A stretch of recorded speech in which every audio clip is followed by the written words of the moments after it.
Pemirsa, Presiden Prabowo Subianto telah tiba di Tiongkok dan melawatan perdananya sebagai presiden terpilih ke sejumlah negara sahabat.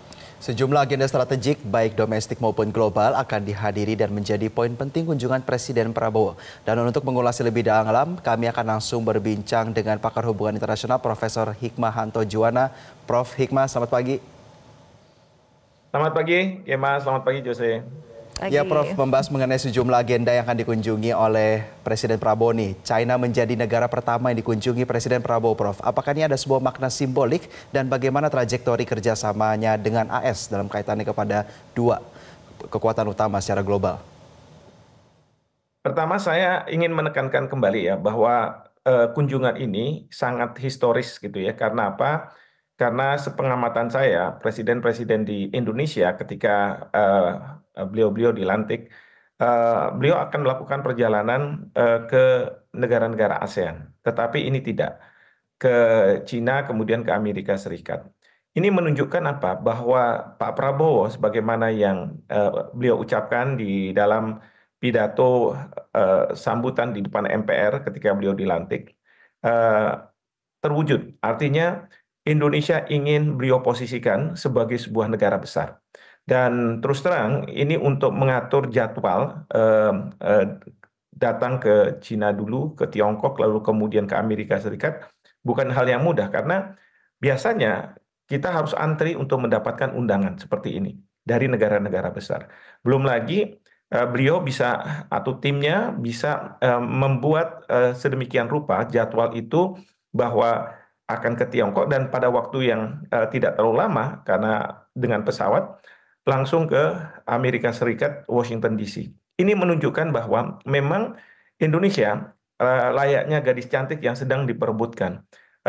Dua negara ini justru memberi waktu yang sesuai dengan keinginan dari Indonesia. Artinya kita bisa tanda kutip mendikte Tiongkok ataupun Amerika Serikat untuk menerima kehadiran dari Presiden Prabowo. Jadi ini yang perlu digarisbawahi bahwa apa yang beliau sampaikan dalam pidato kenegaraan, bahkan juga beliau sampaikan dalam kampanye-kampanye beliau, itu terwujud. Ya, Indonesia akan ditaruh dalam posisi yang sangat terhormat di antara negara-negara besar. Nah, tentu ketika hadir di Tiongkok, beliau akan mengulang kembali penegasan bahwa Indonesia dan Tiongkok akan menjalin hubungan yang kuat. Dan tentu banyak hal yang bisa dilakukan. Kita bisa mempunyai akses terhadap surplus ekonomi yang ada di Tiongkok, dengan mungkin kita akan melakukan pinjaman dan lain sebagainya. Tapi tentu Pak Prabowo bisa juga menekankan bahwa kita akan pinjam, tapi syarat bahwa lapangan pekerjaan hanya terbuka bagi warga Cina yang katakanlah mengerjakan proyek-proyek yang didanai oleh Tiongkok atau Cina, itu harus dirombak, harus dibuat sedemikian rupa sehingga bisa menyerap banyak tenaga kerja Indonesia. Dan dari tahun ke tahun harus ditingkatkan jumlah penyerapan tenaga kerja Indonesia. Nah, tentu juga Presiden Prabowo bisa menyampaikan kepada Tiongkok untuk mendorong pelaku usahanya masuk ke Indonesia, berinvestasi di Indonesia. Nah, lalu di Amerika Serikat, kita tahu begini, dua negara, Amerika Serikat dan Tiongkok ini sedang berkompetisi. Terlebih lagi kalau misalnya nanti yang akan menjabat adalah Presiden Donald Trump, ya, presiden terpilih.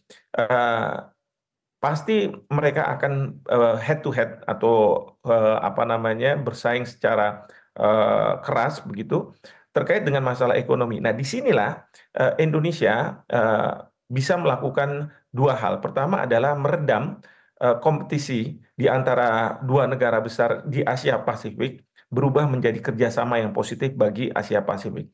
Nah, yang kedua adalah bagaimana memanfaatkan persaingan yang ada itu, karena kita sangat dilirik oleh dua negara besar ini, untuk bisa kita manfaatkan untuk kepentingan nasional kita.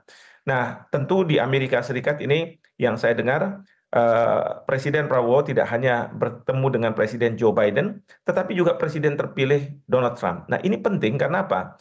Kalau kita tahu Presiden Joe Biden akan mengakhiri masa tugasnya tidak lama lagi.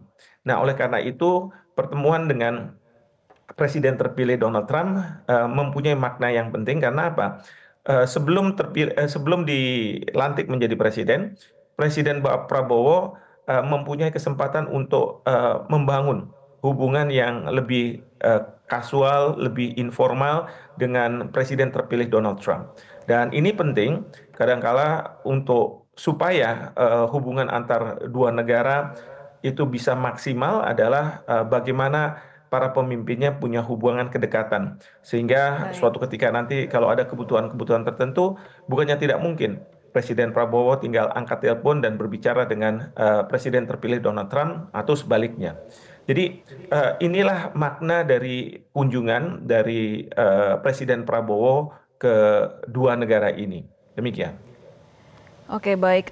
Prof. Hikmah, kan dalam konferensi pers sebelum bertolak ke beberapa negara ini kan Prabowo juga mengatakan bahwa akan membicarakan mengenai membahas suasana geopolitik dunia juga ya selain ekonomi. Nah, kira-kira ketika berkunjung ke Amerika Serikat, melihat Amerika Serikat di bawah akan dipimpin Trump yang pro kebijakan ekonomi dan proteksionis serta mendukung Zionis Israel, kira-kira sebagai asas non-blok Indonesia, apa yang akan menjadi kendala dalam hubungan bilateral Indonesia kepada Amerika Serikat? Ya, kalau kita bicara kendala, tentu kita tahu setiap pemimpin, setiap negara, pemimpin punya visinya, negara punya kedaulatan yang tidak mudah untuk kemudian kita intervensi. Tetapi begini, eh, Presiden Prabowo bisa menyampaikan kepada Presiden terpilih Donald Trump bahwa persaingan yang sangat keras antara Amerika Serikat dengan Tiongkok itu tidak akan memberikan keuntungan bagi siapapun. Ya, justru akan mematikan. Dan yang mati terlebih dahulu adalah negara-negara berkembang, negara-negara seperti Indonesia. Kalau misalnya ada persaingan yang sangat keras, ya, karena ada kecenderungan dua kekuatan ini akan mengatakan, are you with us? Apakah Anda dengan saya? Atau are you against us? Atau Anda berhadapan-hadapan dengan saya? Nah, ini tidak menguntungkan bagi apa? Bagi pertumbuhan perekonomian dunia. Karena apa? Terjadi pelambatan-pelambatan. Demikian juga kalau misalnya perang di Ukraina ataupun perang di Gaza tidak segera dihentikan, maka yang rugi adalah kita semua. Karena dengan adanya perang yang terus-menerus dan ada kemungkinan perang ini bereskalasi dan kemudian menjadi perang terbuka, bukannya tidak mungkin. Ya, senjata nuklir akan berbicara, dan kalau senjata nuklir yang berbicara, semua kita akan hilang di bumi ini. Presiden Prabowo pada waktu beliau menjadi Menhan sudah mengindikasikan hal ini bahwa ada kemungkinan senjata nuklir akan berbicara. Nah, tentu Presiden Prabowo bisa menyampaikan hal ini kepada Presiden terpilih Donald Trump, sehingga ketika beliau nanti menjabat, beliau akan mempunyai strategi-strategi bagaimana di satu sisi memang tidak bisa dipungkiri bahwa Presiden terpilih Donald Trump berada di belakang Israel, Zionis Israel. Namun demikian, Amerika Serikat sebagai tanda kutip katanya yang mau menjadi negara yang besar, apakah pantas hanya membela satu negara dan negara itu dikecam oleh banyak negara karena diduga melakukan genosida.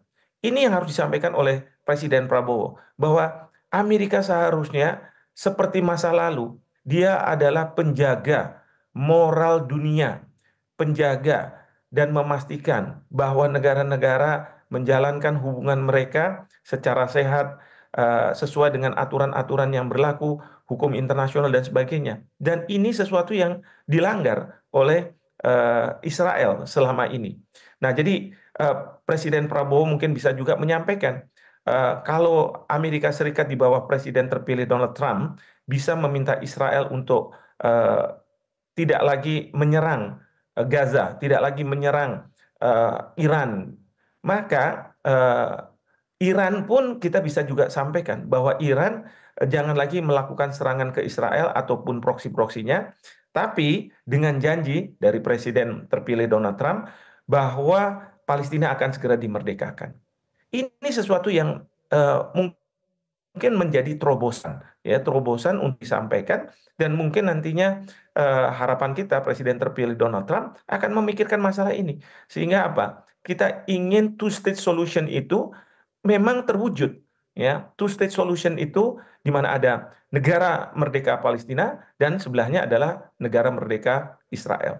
Jadi inilah yang apa namanya mungkin bisa dibicarakan secara informal dengan Presiden terpilih Donald Trump, sehingga pada saatnya beliau nanti menjadi presiden, kita bisa ekspektasi bahwa dunia akan semakin damai, dan kemudian dunia bisa berfokus pada pertumbuhan perekonomian dunia yang sangat dibutuhkan, tidak hanya negara-negara. Jelajahi cara baru mendapatkan informasi. Download Metro TV Extend sekarang.